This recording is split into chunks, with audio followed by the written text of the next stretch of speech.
Të gjitha projektet infrastrukturore që prezanton me buj kryeministri po dalin afera të pastra korrupsioni. Aeroporti i Vlorës na ushqit si një super projekt, i cili do të rriste imazhin e vendit dhe do të shtonte numrin e turistëve. Por ky projekt jo vetëm që nuk po realizohet, por duket se është përfshirë nga skandalet e njëpasnjëshme. Përveç përplasjeve mes administratorëve të kompanisë që po ndërton aeroportin, në lojë ka hyrë edhe SPAK, duke konfirmuar se pazari i Edi Ramës me Astrid Pacollin ka qenë një aferë pastër. Sipas burimeve të anëtarët e Komisionit të Vlerësimit të Ofertave, që në mars të vitit 2021 shpallën fitues konsorciumin për ndërtimin dhe operimin e aeroportit, janë akuzuar për shkelje të barazisë në tendera. Ata janë zyrtarë të Ministrisë së Infrastrukturës dhe Energjisë dhe sot SPAK u ka komunikuar akuzat. Hetimet e SPAK fokusohen në mënyrë se si është zhvilluar procedura e dhënies me koncesion, nga momenti i shpalljes së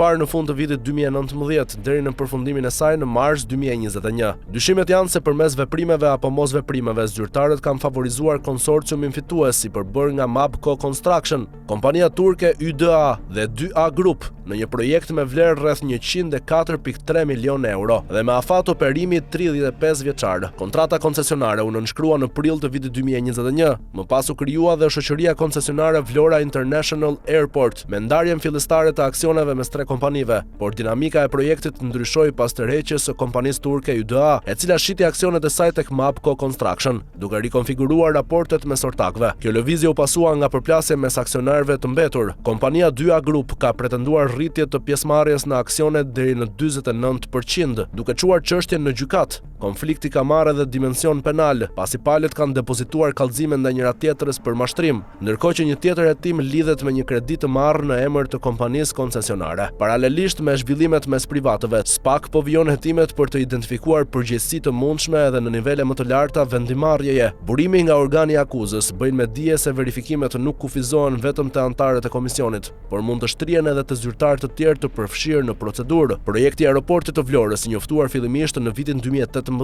si një investim strategjik, vijon të mbetet ende pa një afat të qartë për përfundimin dhe nisjen e operimit, ndërkohë që tashmë është ndërruar në objekt hetimi penal në disa drejtime.